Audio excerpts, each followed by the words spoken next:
Olá, amadas, bom dia. Aqui quem fala é André Vitorino, fala do Rio de Janeiro e gostaria de compartilhar com vocês o devocional do dia de hoje. Nós vamos fazer uma leitura no livro de Esther. Eu já peço de antemão desculpa, porque se em alguns momentos eu não estiver olhando diretamente para a câmera, eu estou acompanhando a leitura através do computador. E é tudo muito lindo o que Deus tem feito, não só na minha vida. Eu tenho visto os testemunhos através do nosso grupo e Deus tem se manifestado de uma maneira muito especial, trazendo esclarecimento para nós. Talvez algumas de vocês, assim como eu, e eu vou trazer um testemunho pessoal meu. Eu já caminho há algum tempo no Evangelho e já tive oportunidades de ler esse livro, assim como outros livros, algumas vezes.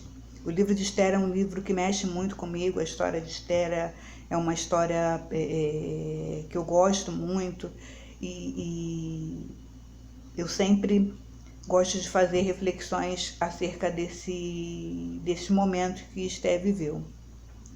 Mas eu nunca tinha olhado Esther como uma pessoa que teve uma crise de identidade.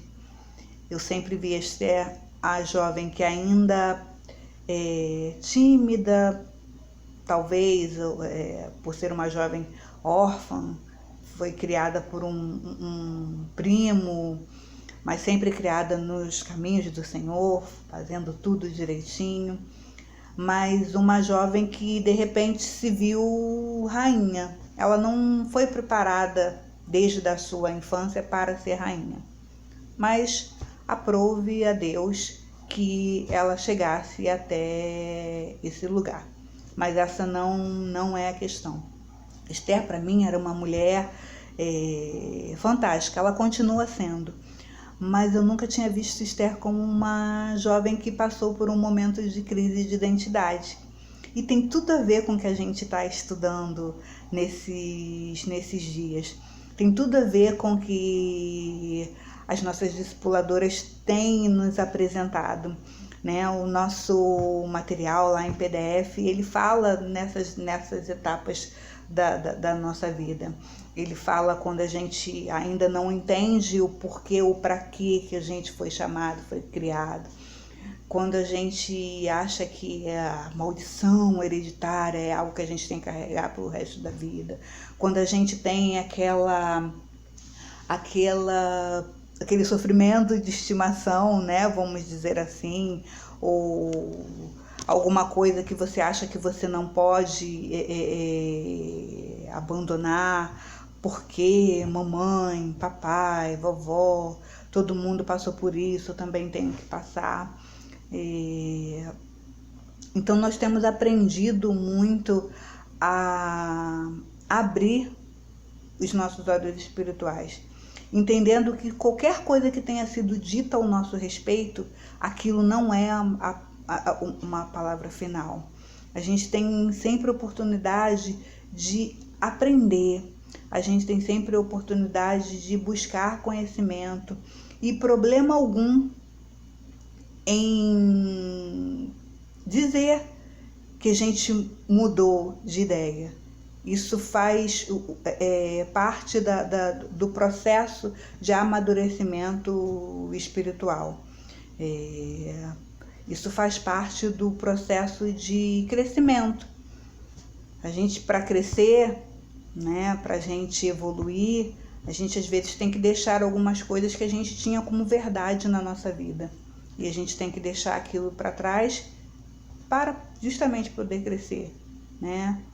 Quando você é menino, você pensa como menino, você come como menino. E quando você fica adulto e quando você cresce, você tem que ter uma postura de alguém que cresceu.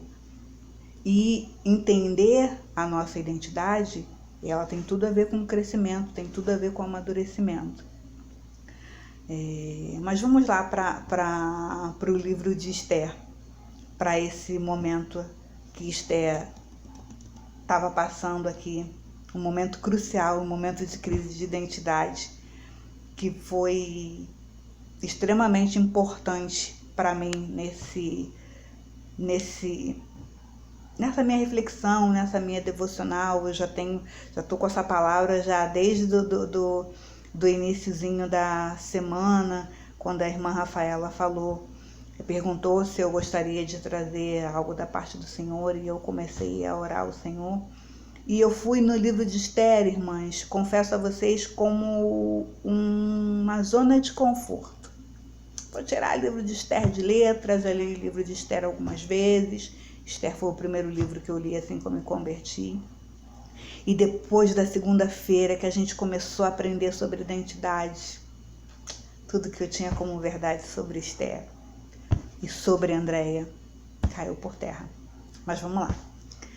No capítulo 4, versículo 8. Mordecai entregou a Hadaque uma cópia do decreto que havia sido lido por toda a cidade de Susã, ordenando que os judeus fossem mortos. E Mordecai pediu a Hadaque que levasse a cópia a Esther e explicasse tudo, e pedisse que ela fosse falar com o rei e insistisse para que ele tivesse piedade do povo dela. E no capítulo 11, só para a gente não perder muito tempo, Esther manda a seguinte resposta para Mordecai: é do conhecimento de todos, desde os servidores do palácio até os moradores da província, que ninguém, seja homem ou mulher, pode entrar no pátio do rei sem o rei ordenar, porque pode ser punido com pena de morte. E já tem um mês que ele não me chama, eu não vou. E aí Mordecai volta para Esther: Esther, se você não for, Deus vai enviar socorro para o povo dele, seja de um jeito ou de outro. Mas olha só, talvez Deus tenha te colocado aí como rainha justamente para uma situação como essa, para um momento como esse, para você se posicionar num momento como esse. E aí Esther reflete, e a Esther para pensar, e aquela venda cai dos olhos dela. E aí talvez ela tenha, aquele momento, tenha entendido: esse é o meu chamado, esse é o propósito do Senhor para a vida de Esther. Não que Esther tenha chegado aqui para de repente dar uma boa condição de vida para o seu primo ou para alguém da igreja que ela goste muito, mas Esther chegou até aquele lugar para que o nome de Deus fosse glorificado, para que o nome de Deus fosse honrado, para que o povo de Deus fosse salvo. Eu não sei onde Deus colocou, onde Deus vai me colocar, mas independente do lugar que Ele nos coloque, nós temos que entender que nós temos uma identidade, e essa identidade é de coparticipante do processo de salvação. Cristo já morreu na cruz e Ele levou todos os nossos pecados. Ele não precisaria de nós para salvar ninguém. Ele não precisaria de nós para convencer ninguém que Ele é amor e que Ele é o único caminho, verdade e vida. Mas aprove a Ele, Ele teve o cuidado, Ele quis compartilhar esse amor conosco, de usar a mim e a você para falar do amor dele para todo mundo, para falar do amor dele para o seu vizinho, para falar do amor dele para quem está dentro da sua casa. Quem sabe seu filho ainda não serve ao Senhor Jesus, seu esposo ainda não serve ao Senhor Jesus, a sua família, quem sabe você é a única crente dentro da sua casa, quem sabe você é a única pessoa que se converteu. Existe um porquê. Você precisa entender que a sua identidade é a identidade de coparticipante. Você é alguém escolhido para falar do amor de Deus para quem ainda não conhece o amor de Deus. O Senhor tem algo extraordinário para fazer através da nossa vida. O Senhor quer nos fortalecer. O Senhor não quer que você mude a sua característica.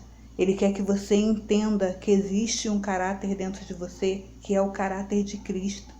E esse caráter, ele é um caráter de amor, Ele é um caráter de querer todo mundo para a salvação. Ele é um caráter de falar do amor de Deus, do que Deus pode fazer na nossa vida, de viver e de mostrar aos outros, olha o que Deus pode fazer na nossa vida. O Senhor tirou uma venda dos meus olhos. O Senhor me fez entender que, independente do lugar que eu esteja, independente do lugar de onde eu tenha vindo, existe um posicionamento que eu preciso tomar. Esté se posicionou, Esté pediu ajuda a quem poderia ajudá-la em oração. Esté foi em defesa do povo dela. Então, que nesse dia de hoje e ao longo desse período que a gente vai estar aprendendo, que a gente está alimentando de palavras de amor, você entenda que a sua identidade, que a minha identidade, eu não sou simplesmente Andréa Vitorino, filha da minha mãe e do meu pai.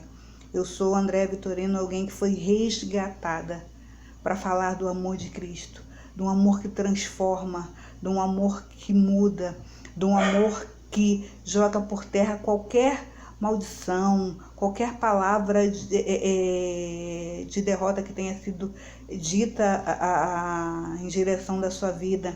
Aquilo que você acha que é verdade absoluta, se ela não for a verdade absoluta que está escrito, que está prometido na Bíblia para você, jogue por terra. Vamos focar no Senhor Jesus, vamos avançar, vamos seguir, que o Senhor tem coisas maravilhosas a realizar na nossa vida e através da nossa vida para outros.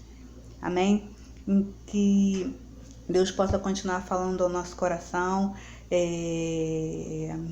Eu conto com as orações de vocês, estamos orando umas pelas outras. Eu acho que é esse o propósito de Deus para esse tempo. Que a gente cresça para que outras mulheres também sejam alimentadas com verdade, né? Com palavras de sabedoria, mas principalmente com palavras de amor e de encorajamento. Amém? Fiquem na paz do Senhor Jesus, que tenhamos uma excelente semana ou início de semana, não sei quando esse devocional vai ser postado, mas que o Senhor Jesus continue falando aos nossos corações. Amo vocês em Cristo Jesus.